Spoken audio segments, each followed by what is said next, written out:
Hello and welcome. It's time for another edition of One on One. It's going to be an interesting one today. For those of you who are meeting me for the first time, my name is Titi Oyinsan. It's a pleasure to have you join the conversation today.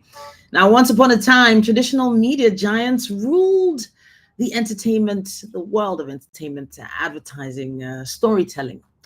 There's a new era that's emerged, the rise of the creator economy, where individuals with a camera, some creativity, and an online presence hold the power to influence millions. Now, these creators are reshaping the landscape. They're turning personal passion into global businesses and redefining how brands connect with audiences.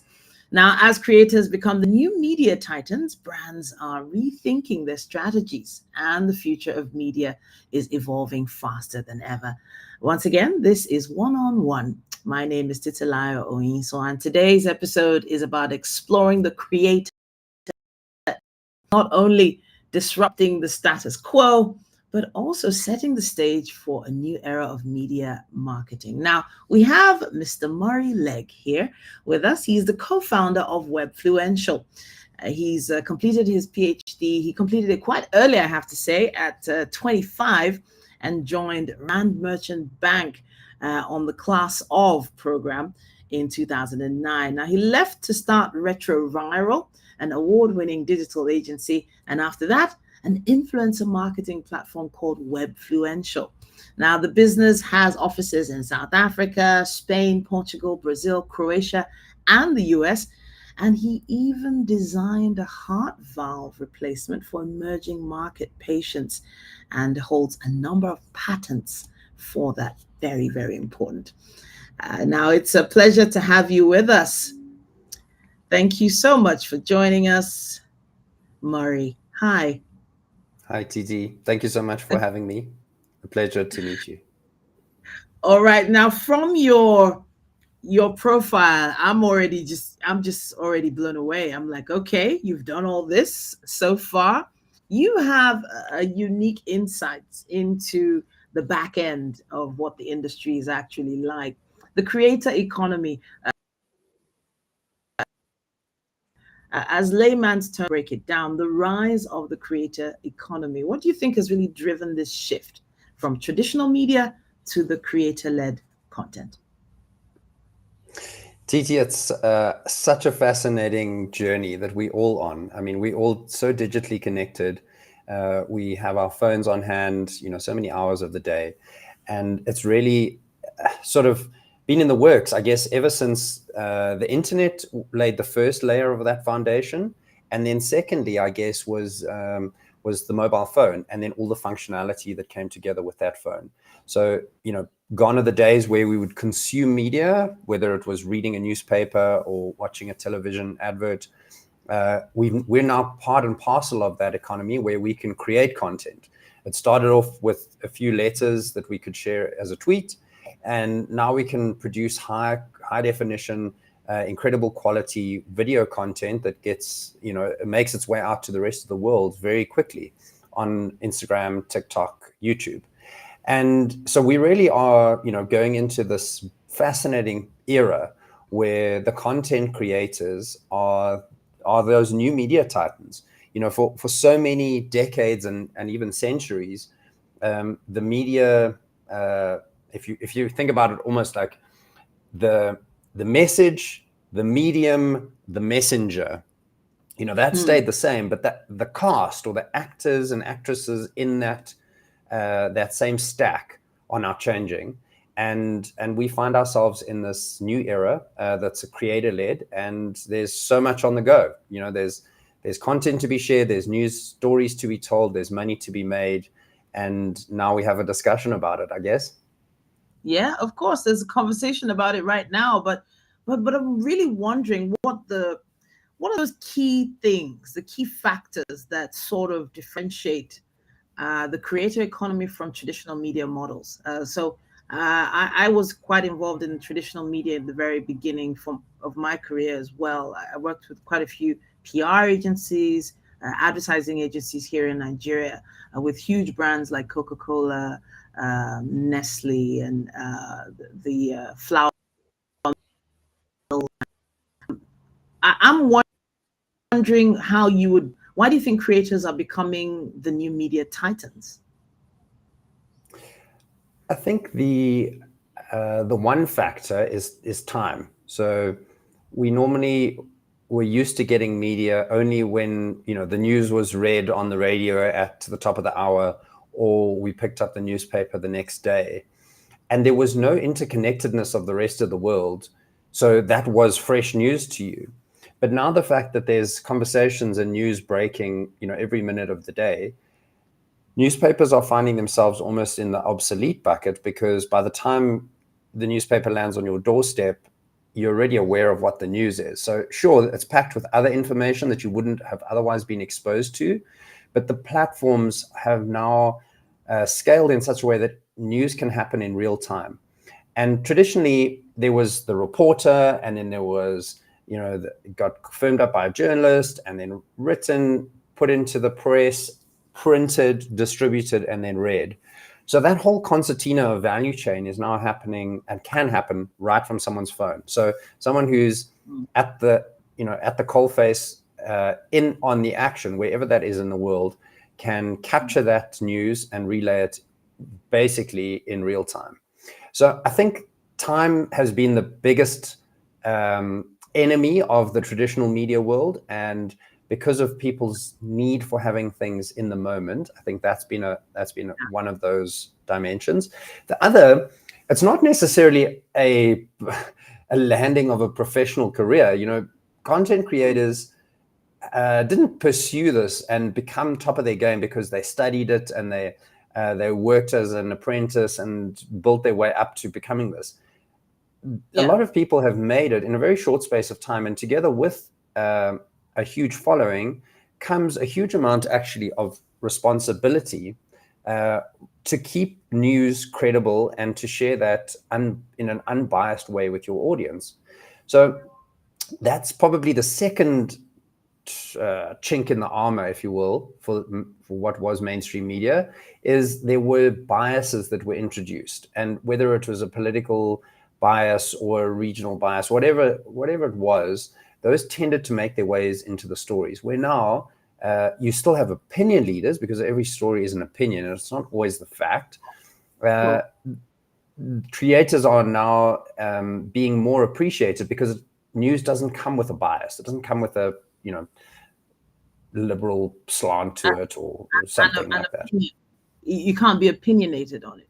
But now with social platforms, you're allowed to sort of have an opinion, not be objective, be subjective, either go to the right or the left. In fact, it's welcomed now, if that makes sense. Yeah.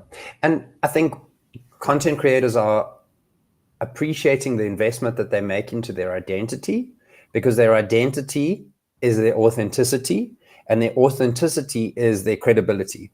And if you have an audience that you can grow because you continue to provide credible content that's authentic and trustworthy to an audience, you will grow. And I mean, you mentioned at the beginning, like, how did this guy that designed a heart valve, how's he ended up in the media industry? And the story there is, and if you or any of the viewers have watched Moneyball talks, it's a great story featuring Brad Pitt, which talks about, let's look at the maths behind what is happening in baseball. And typically baseball teams would choose their team based on talent scouts that were just looking at the performance of those athletes. So they would tend to have this bias towards picking, 6'2" guys with a strong, pitching technique, that looked comfortable on the field. And there was this inherent bias that those were the best sportsmen. So the thesis of Moneyball was to say, okay, let's just score people on the maths. Let's, irrespective of what they look like, let's assemble a team that is mathematically the best team to sport. And in so doing, they actually ended up, being very successful. And since then, that theory has now played out in a number of other industries. I mean, too many to reference actually now that there's just been the Olympics. But what's interesting there is my approach was to say, let's bring some maths to the media. let's look at content creators and let's understand the way that they produce content, the way that it resonates with their audience, how much of their audience enjoys it, likes it, shares it. What's the maths behind that? And if we can look at that, then we can objectively say for a specific vertical, these are the best content creators to be able to share a story. And in so doing, we could provide some degree of credibility to brands to say, brands, you could work with these creators to craft a very interesting story, narrative, video, whatever the format is, and share it with an audience, which is then credible and authentic. So for 10 years now, we've been growing Webfluential, and it's based on that basic premise. And we're seeing some incredible content creators from the continent do incredibly well. Let's check out Webfluential, the page here. I had it standing by. So talk to us a little bit more about how it all began for Webfluential. So, I mean, based on that thesis of doing the maths, we thought, let's build a platform where we can help creators market and monetize themselves. So this is the new, at the time, influencer marketing was a phrase that wasn't really around. So we had to really educate the industry as to what is influencer marketing, what are creators, who are influencers, how does this thing work? And through the last decade, we've built 500,000 creators are active on our platform and earn income from that. And we've worked together with brands. And I mean, you mentioned some of the countries that we operate in. We've worked with incredible brands.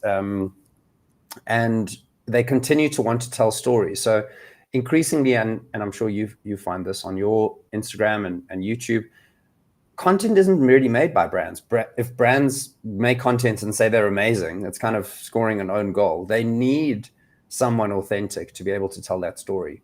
So this format of, the message is the same. The medium is Instagram, TikTok, YouTube, and the messengers are these creators. And I'm sure that we'll go through another change in the next decade where we have different other things that happen. And then we can go on from there. So it really is. It's an evolving industry, and I think it's fascinating, for people to commit of their time, energy, and audience to be able to see how it folds out in the next few years.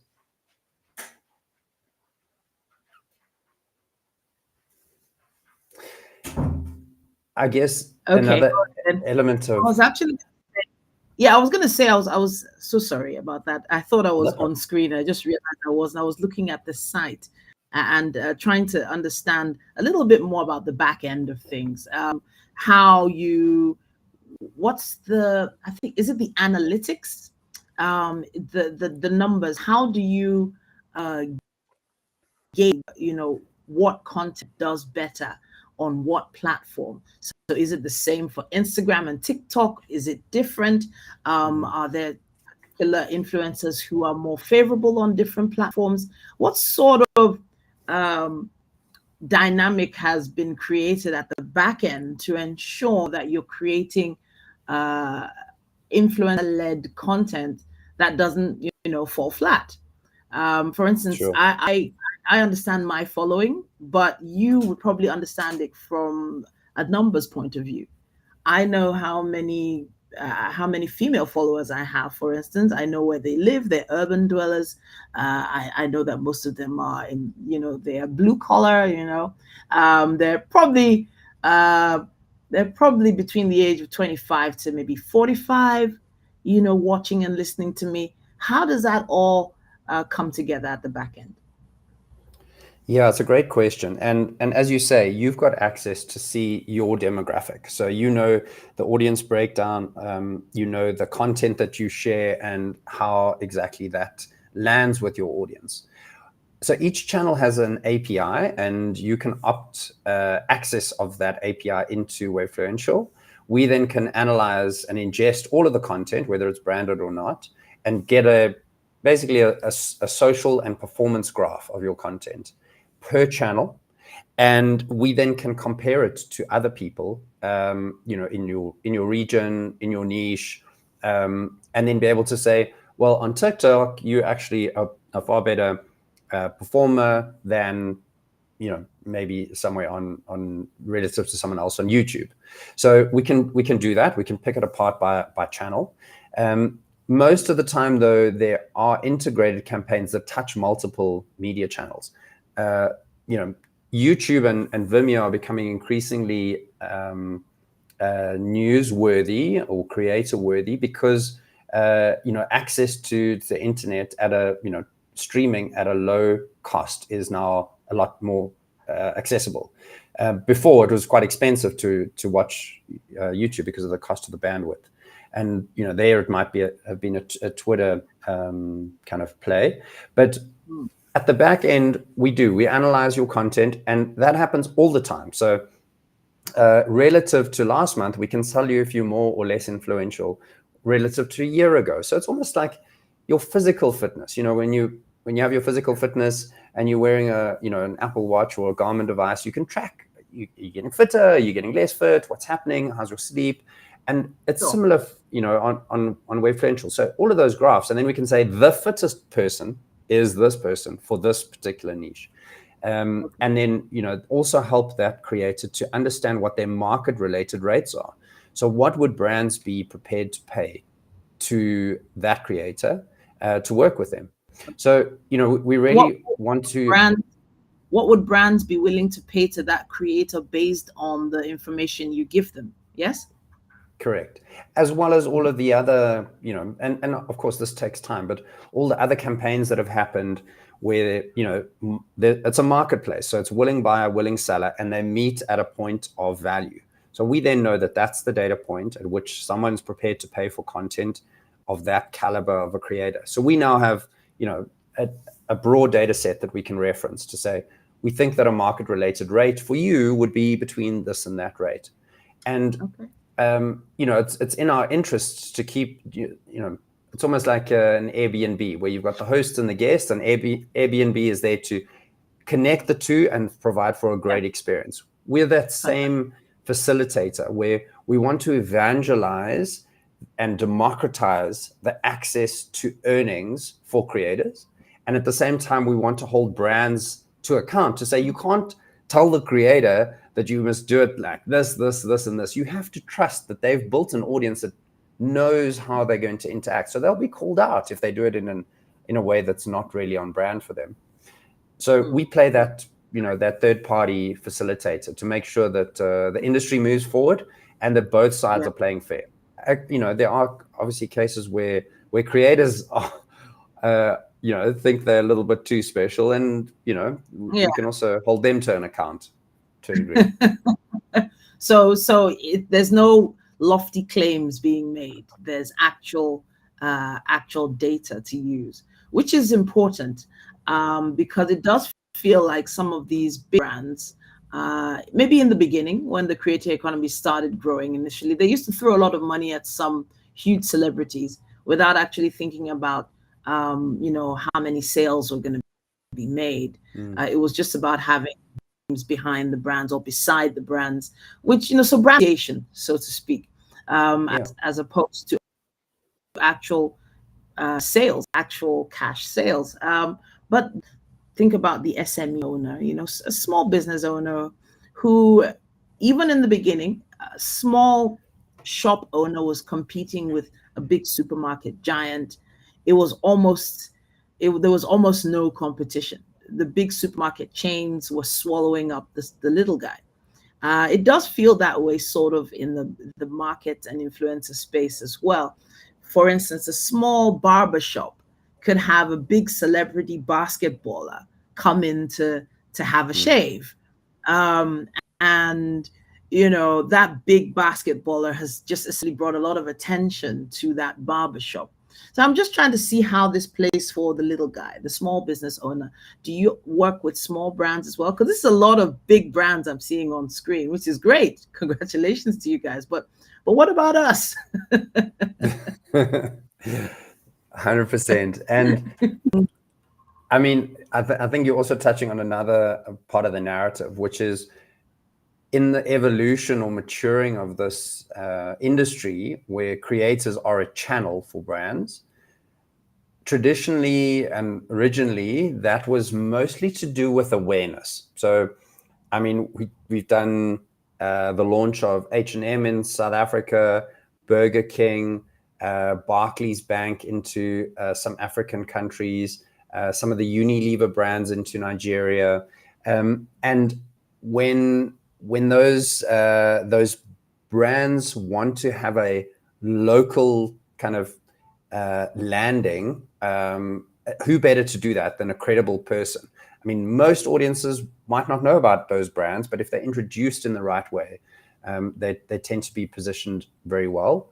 But what that evolution is moving from is the brand awareness into actual commerce. So creators are becoming a digital storefront where they could say, this is a particular product that I use and that you could enjoy. Click this link and you can buy it now.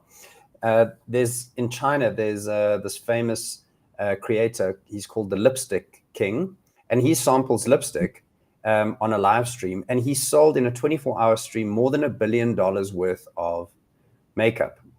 Now, wow. So it's going to commerce. So you can imagine, if you're, and this touches on the small and medium enterprise, is if you had to do this traditionally, you'd have to pay rent for a store, you'd have to merchandise your store, so you'd have to pay for all the stock, you'd have to hire some sales agents, and then hopefully footfall comes in and hopefully you make some sales.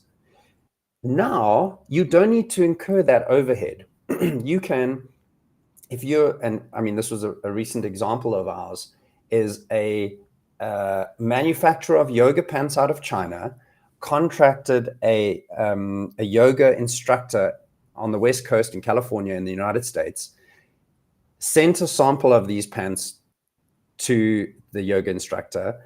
She recorded that, shared that with her audience, and then he was selling. He was selling through a Shopify store. So with no overhead, no retail footprint, and that's the beauty of where a small business can now make use of a totally new go-to-market strategy, which is digital first, no overhead, and work with a credible creator who can introduce you your brand to an audience. So it's great that we can work with brands, the leading brands of the world, and we do incredible work with them. But personally, I'm most excited about when we have a new company that starts, that uses creators and gets off to the races very early on. And they almost can hack their way to growth, piggybacking off the credibility of these creators. So that I love those stories. So when maybe a more traditional brand, someone who maybe has an older founder, the idea of seeing that billboard, the outdoor LED billboard, as opposed to something more interactive online. What sort of conversation is that? So maybe you're in a boardroom or maybe online in a meeting, and then you have a brand, maybe the chairman of the board who just wants to see a billboard. He wants to go traditional. He wants the newspapers. He wants to be able to feel it. So how does that conversation go? How do you convince them about the realities of this new creator economy and the impact it's had on brands so far? I mean, what's great is that we're having this conversation on a podcast, and for the savvy business leaders out there, I'm pretty sure they're listening to podcasts. But the question to them is, when last did you turn on a TV that was and you weren't watching a streaming service? So analog TV where there were adverts. When last did you do that? Probably a decade ago. And when last did you put on an FM or AM radio station and listen to that for 2 hours? And how many hours a day do you hold your phone? And that, I mean, so digital billboard is still in the mix. I think it's still very credible as a form of awareness for an audience that's moving past there. But what's actually interesting in the creator space is you can get creator generated content to display on the billboard. So we've done that with the brand, where the creator content is shared on social, and then some of those high-res images are blown up and put onto the billboard, so that there's the reach and frequency that happens on the two. And so I think the world is changing, and brands, I think that the prolific brands that are willing to embrace that change are going to be so well positioned. And then also where, and this is looking into the future a little bit, but you can start seeing it with Kylie Jenner, you can see it with Mr. Beast, where the creator becomes the brand and they release their own line of Feastables, cosmetics, whatever it is. And there they don't have a retail footprint. They don't have a marketing agency that they've put on retainer. They don't have a media agency that they're paying for distribution. They're producing the content, they sell it, they get a much higher gross margin. All that margin comes back to them that they can then reinvest into better content and better product. You turn that cycle around a couple of times, and then you've got some pretty prolific personal brands out there. True. Very true. Very true. All right, then I have to say it's a really interesting conversation to have, especially since you sort of have experience growing in the industry, and you've sort of begun to you've more than understood the importance of evolving. But now let's talk a bit about personal branding and the reason why influencers. What is it about these people that you feel audiences are connecting with the most? Is it the flashy cars? Is it the that they look beautiful? What exactly is it about influencers that your fans are taking advantage of? Sure, that's a great question. And I think we're going to need some artificial intelligence to tell us that in time what the mix is. But I can give you one or two ideas that I think it might be. So one is the aspirational attachment to a lifestyle. And if someone lives the lifestyle that you're after, uses the brands that you enjoy, goes and experiences the world in the way that you might want to, that's an aspirational person that you can effectively walk in the digital footsteps of this person that you follow and are influenced by. Chances are you're going to buy a few things that they suggest. So that's the one. The second one, I think, which is an increasingly interesting one, is the degree of empathy that creator has for their audience and for the reason that they are a creator. If they're doing it because they're a parenting blogger and they really care about their kids and how other kids are being educated, the nature of that empathy being traveled in the message and engaging with the audience, understanding what that audience wants to learn more of, producing content to fit that need, and back and forth and back and forth. That's how you get sustainability, durability of a personal brand. I think we've seen these like flash kind of personal brand growths over time, and then as quick a demise of those brands, personal brands. But what I'm seeing is the sustaining mechanic, is that engagement, that effectively what good brands do. They understand their customer, they take that feedback, they roll that into their new production cycles, and they go from there. So I think that's probably the longer tail of it, but there's probably a whole bunch of other things that are mixed in there as well. Sure, most definitely. So now you mentioned AI briefly. We are pushing it on time. You mentioned AI briefly. I really wanted to go into that, the AI, virtual reality, etc. But let's talk a bit about advice you'd give to up and coming creators. They're trying to create a niche for themselves, carve out a small space in a crowded market. How can they build a sustainable career? I think, if anything, the biggest benefit to creators of what AI has brought is the drop in cost to produce. So whether it's coming up with a creative strategy, whether it's a a story that you want to craft, whether it's some of the material, whether it's images, from Midjourney, maybe it's some B-roll stock videos from Runway ML. All of those are now available to you. There's, even incredible music backing tracks that you can get. So the ability to produce better quality content with these generative AI tools, I think, is probably it's going to be one of the biggest movers for the industry. So I'd encourage creators to embrace those, experiment with them, try to make them part and parcel of your offering. I don't think you want to necessarily just use those, because then you're undifferentiated and more a me too. But if you can use them to help you produce content in a more efficient way at a lower cost of a higher quality, I think there's some magic in there. All right then. Thank you so much for taking our time to talk to us today. I think one or two people will learn a thing or two online today from you, and I know that the conversation could be further, but we've already pushed it on them, and I know you're really busy. Mr. Murray Legg here. Now, if you would like to ask him some questions, I believe you are available on LinkedIn. Am I right? I am. You're welcome to search for me, and also email me, murray@webfluential.com. Thank you so much for having me, Titi. It was a wonderful conversation to unpack. So much for joining us today. I will be going through your website a little bit more. Maybe there's something I need to get into on that end. You are working with West African influencers as well, Nigerian influencers like myself. So we are. At some point, we're probably going to have a conversation. I look forward to it. All right then, Murray. Thank you so much. All right then. Now, it's been one of those interesting discussions that just makes you think. It makes you consider, how things have really evolved in the space.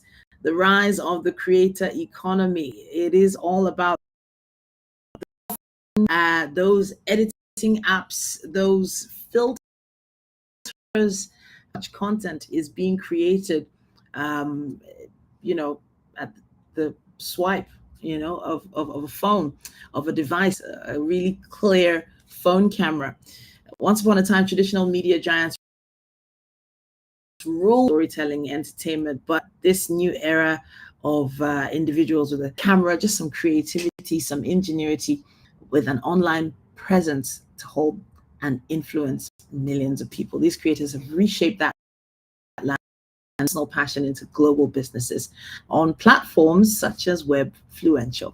We had today with us Mr. Murray Legg, who is co-founder of Webfluential, and he has quite a lot of businesses he's worked on, but he's also co-founder of Webfluential, and he's been helping brands build their own roadmap in the space.